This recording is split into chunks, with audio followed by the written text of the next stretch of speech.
안녕하십니까. 2024년 7월 3일 수요일 아침이 밝아오고 있습니다. 자, 14번째 이야기 형벌 선고 예루살렘의 범죄. 오늘 두 번째 시간이죠. 이스라엘이 범죄했을 때 벌하시는 방법. 이스라엘이 범죄했을 때 벌하시는 그 하나님의 방법이라는 제목으로 미가서 6장 13절부터 16절 우리 함께 읽고 경건의 시간을 시작하도록 하겠습니다. 그러므로 나도 너를 쳐서 병들게 하였으며 내 죄로 말미암아 너를 황폐하게 하였나니 네가 먹어도 배부르지 못하고 항상 속이 빌 것이며 네가 감추어도 보존되지 못하겠고 보존된 것은 내가 칼에 붙일 것이며 네가 씨를 뿌려도 추수하지 못할 것이며 감람 열매를 밟아도 기름을 내 몸에 바르지 못할 것이며 포도를 밟아도 술을 마시지 못하리라.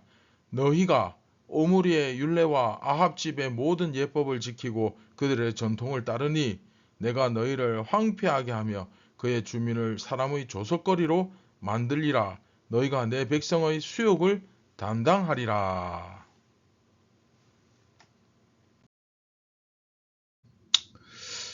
자, 오늘 말씀 13절에 보시면 나도 너를 쳐서 병들게 하였으며 내 죄로 말미암아 너를 황폐하게 하였다라고 선포하고 계십니다. 하나님께서는 이스라엘을 적과 꿀이 흐르는 땅으로 인도하셨습니다. 그런데 그 가운데 어떤 일이 벌어지느냐? 14절에 먹어도 배부르지 못하고 항상 속이 빌 것이며 감추어도 보존되지 못하고 보존된 것은 내가 칼에 붙일 것이며 무슨 의미입니까? 쌓아두고 감추어둔 것을 다 빼앗긴다. 그 얘기죠. 그렇죠? 그런가 하면 15절에 계속해서 씨를 뿌려도 추수하지 못하고 감람 열매, 즉 그 올리브 열매죠. 올리브 열매를 밟아도 네 몸에 백날 짜봐야 그 기름을 자기 몸에 정작 바르지 못할 것이며 포도를 밟아도 술을 마시지 못하리라. 네, 이게 무슨 소리겠습니까? 그 하나님께서 주시는 젖과 꿀이 흐르는 그 땅에 들어가면 뭐합니까? 그쵸? 들어가서도 그 안에 있는 것을 누릴 수가 없는 거예요. 이게 여러분 이사야 선지자도 마찬가지고 미가 선지자도 마찬가지고 그 훨씬 이전에 사사시대에도 마찬가지입니다. 하나님께서 이스라엘이 범죄했을 때 그 벌하시는 가장 확실한 방법이 뭐냐면 소위 말하는 그 빛 좋은 게살구를 만들어 버리시는 거예요. 무슨 말이냐면 우리가 뭘 누리고 있기는 한데 아무것도 아닌 것이 됩니다. 소위 이런 거죠. 교회로 예를 들면 전 세계에서 가장 크고 가장 화려한 건물들을 가지고 있고 음향 장비나 조명도 정말 어마어마하고 그렇죠. 그리고 교회 재정도 넘쳐나고 하여튼 여하튼 우리 교회가 세계에서 교인 수도 제일 많고 건물도 가장 크고 화려한 교회다. 뿐만 아니라 우리 교회는 수백 년의 역사와 전통을 가진 교회야. 이런 식의 여러 가지 자기 교회에 대한 어떤 자랑이 있는데 그런데 정작 그 안에서는 은혜 받는 것이 없고 맨날 그 안에서 싸우고 자기 자랑 늘어놓기 바쁘고 멀쩡하지 않은데 자꾸 멀쩡한 척하고 죄가 많은데 죄 없는 척하고 그쵸? 그 가운데 교회 가면 늘 마음이 상해서 또 돌아오고 이런 거죠. 그게 바로 빛 좋은 게살구입니다. 겉으로 보기에는 멋진 건물이 있고 또 들어보면 정말 엄청난 역사와 전통을 자랑하는 훌륭한 교회고 여하튼 겉으로 보기에는 정말 대단한데 멀쩡한데 정작 그 안에서는 은혜 받지 못하는 현상. 하나님께서 여러분 뭘 원하신다고 했습니까? 종교적 제사가 아니라 뭐다? 네, 매일의 삶의 변화라고 했잖아요. 그쵸? 그런데 전혀 매일의 삶에 변화가 없는 이런 게 바로 빛 좋은 게살구죠. 이해되십니까? 예를 들어 우리나라에서 집 같은 것도 마찬가지 아닙니까? 좋은 아파트, 겉으로 보기에는 넓고 깨끗한 집에서 사는 것 같기는 한데, 그렇죠? 좋은 집에서 사는 것 같기는 한데 실제로는 그 안에 들어가 보면 막 엄청난 빚에 허덕허덕거리면서 정작 잘 만들어 놓은 집에서 제대로 쉴 수가 없는, 그 빚 갚느라고 대출 낸 거 이자 막 메꾸느라고 뼈 빠지게 그거 메꾸기 위해서 일하느라고 제대로 쉴 시간조차 없이 안식과 쉼이 있는 곳이 바로 집인데, 오히려 집에서 안식과 쉼을 누리지 못하는 그런 현상과 비슷하죠. 이처럼 이스라엘이 하나님 앞에 제대로 서지 못했을 때 그 벌하시는 전형적인, 그렇죠? 가장 많이 사용하시는 그 벌하시는 방법이 바로 이 빛 좋은 게살구죠. 씨를 뿌릴 수 있습니다. 하지만 추수는 안 됩니다. 올리브 기름을 짤 수는 있어요. 그런데 그 기름을 몸에 바르지는 못합니다. 기름을 짤 수는 있어도 쓰지는 못합니다. 포도를 밟을 수는 있습니다. 그런데 그 포도주를 마시지는 못합니다. 자, 여러분, 이게 뭘까요? 지금까지 말씀드린 게. 네. 이게 한마디로 말하면 이게 노예죠. 네, 노예의 전형적인 모습입니다. 노예가 이렇잖아요. 그렇죠? 열심히 일은 하지만 그 일의 소산을 자기가 누리지는 못합니다. 네, 이게 바로 노예죠. 하나님께서 그들에게 적과 꿀이 흐르는 땅에 들어가서 마치 겉으로는 그 자유민이라는 이름을 받아서 자유민으로서의 그 땅을 소유한 것처럼 보이지만 정작 그것을 누릴 수가 없으니 이집트에서 노예로서 살던 시절과 전혀 다를 바가 없게 만들어 버리시는 겁니다. 이해되십니까? 결국 그 애굽에서의 종노릇과 같은 현상, 똑같은 현상, 같은 처지에 놓이게 만드시는 거예요. 왜 그렇게 하시느냐? 16절이죠. 자, 이 16절이 중요합니다. 오므리의 율법과 아합 집의 모든 예법을 지킨다. 여러분, 오므리가 누구냐 하면 아합의 아버지입니다. 그러니까 오므리와 아합은 뭐 많이들 아시죠? 이세벨과 결혼해서 바알신을 섬겼던 그 유명한, 그쵸? 엘리야와 싸웠던, 네, 그 오므리 왕조, 오므리와 아합, 오므리 왕조라고 할 수 있는데, 이 오므리 아합, 이 부자가 이스라엘을 다스렸을 때 그야말로 이 나라는 하나님 앞에서 완전히 패역한 나라였어요.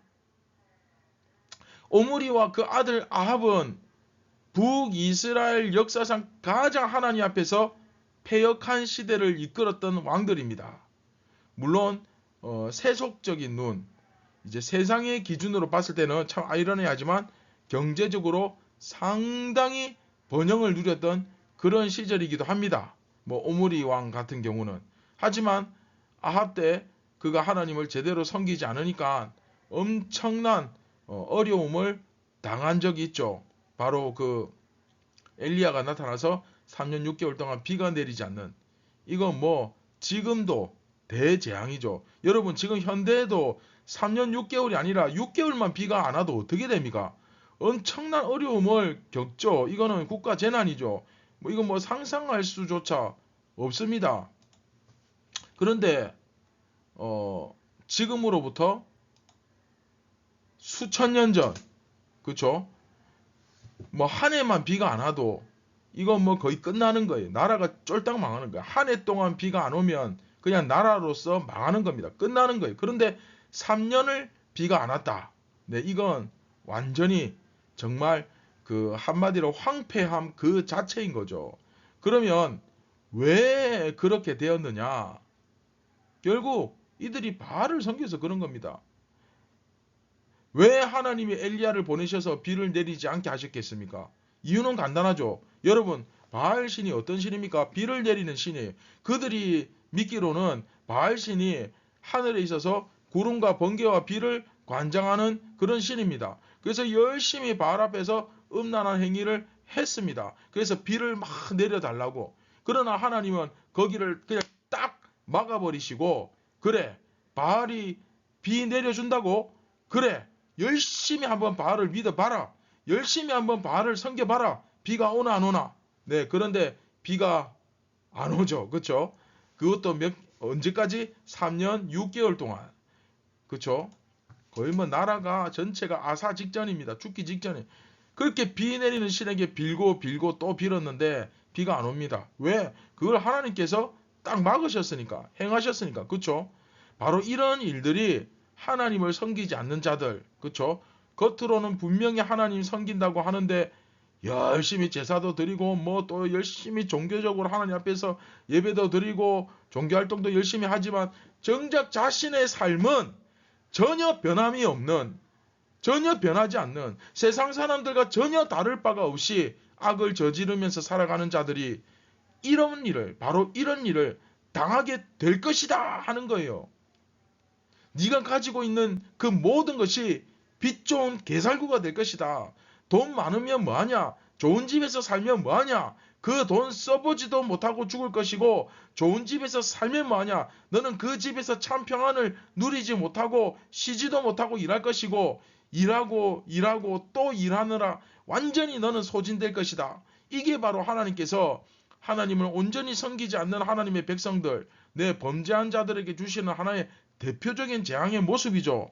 여러분, 온물이 왕 때 그 정말 영적으로 최악의 상황이었지만 세상적으로 경제적으로는 잘 돌아갔다는 사실을 여러분 기억하실 필요가 있습니다.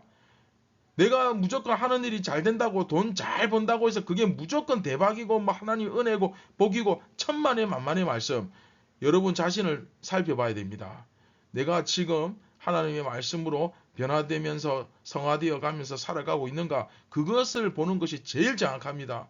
백날 종교 행사 교회에 나와서 열심히 예배 드려봐야 정작 삶의 변화가 없다? 그러면 그 예배 드리는 의미가 없는 거예요. 왜? 우리가 예배 드리고 정기 경건의 시간하고 성경 공부하고 제자 훈련 수요 기도회 새벽 기도 전부 하는 이유가 뭡니까? 삶의 변화를 위하여, 성화를 위하여. 그렇죠?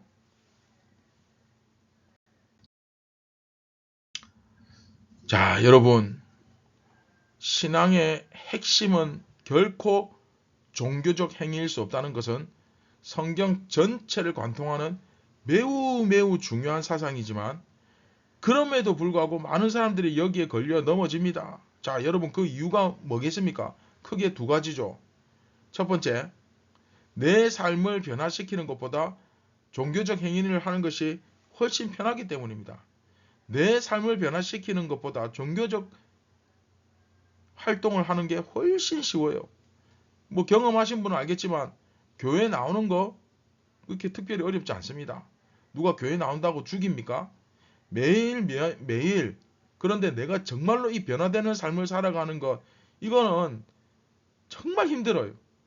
그것에 비하면 교회에서 나와서 봉사하고 열심히 섬기는 거 네, 훨씬 쉽죠. 왜냐하면 종교 활동은 예수 안 믿어도 할 수 있습니다. 여러분 꼭 예수 뭐 믿어야 성가대하고 예수 믿어야 뭐 주보 나눠주고 합니까? 아닙니다. 그쵸? 종교 활동 믿는 척하는 사람들도 얼마든지 할 수 있습니다. 그런데 예수 안 믿어도 종교 활동을 할 수 있지만 매일의 변화되는 삶은 예수님 믿지 않으면 죽었다 깨어나도 불가능하죠. 안 되거든요. 그렇죠? 자, 그런가 하면 두 번째는 세상이 약속하는 것을 포기하지 않아도 하나님 얼마든지 잘 섬길 수 있을 것 같은 착각 때문이죠. 하나님도 섬기고 바알도 섬기고 이게 바로 미가 선지자가 활동하던 당시에 이스라엘 특징 아닙니까? 예수는 맞는데 오직 예수는 아니에요. 예수는 맞는데 오직 예수는 아니에요. 얼마든지 세상의 매력적인 것, 세상의 달콤한 것, 그거 겸상하면서 하나님 섬길 수 있다고 착각합니다. 근데 여러분 아니죠. 큰일 납니다.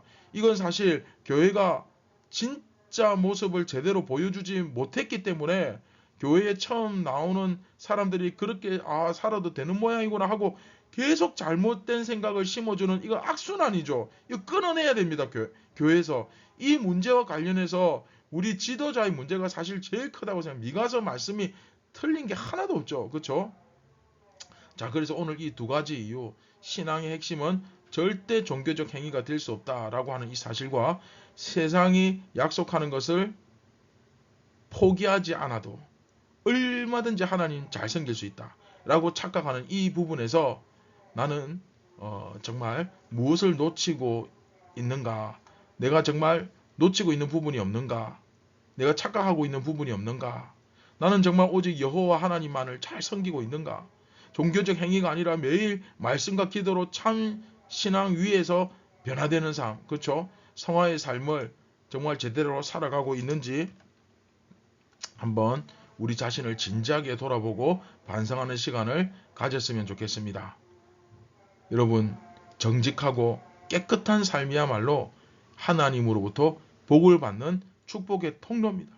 우리의 예배와 말씀 묵상과 기도와 경건의 시간은 결국 우리의 삶 전체를 변화시키기 위한 도구로서 작용해야만 합니다. 우리의 삶에서 어떤 부분이 부족한지 다시 한번 살펴보고 정말 주님의 백성으로서 합당한 삶을 살기로 결단할 수 있기를 바랍니다. 함께 말씀을 기억하시면서 우리 다 함께 기도하시겠습니다. 참 좋으신 예수님, 우리가 종교적 행위로서가 아니라 참 믿음으로써 주님 앞에 가는 구원을 얻는 그런 귀한 은혜를 허락하여 주시옵소서. 아직도 종교 활동에 빠져 있다면 근본적으로 내 삶이 예수님을 닮아가는 성화가 일어나는 진정한 믿음의 삶을 살아낼 수 있도록 주님께서 은혜를 베풀어 주시고, 아직도 우리가 깨닫지 못하고 착각의 늪에 빠져 허우적거리고 있다면 성령님 저희를 건져주셔서 깨닫게 하여 주시고 진리를 보게 하여 주시옵소서. 오늘도 하나님의 나라와 영광을 위하여 살아가기를 원합니다. 우리를 구원하신 예수님의 이름으로 기도드립니다. 아멘. 자, 오늘도 정말 나 자신을 주님의 그 진리의 거울로 정확하게 바라볼 수 있는 눈이 필요합니다. 우리는 정말 너무나 많은 착각을 하면서 살아갈 때가 많습니다. 진실을 보지 못할 때가 너무 많죠.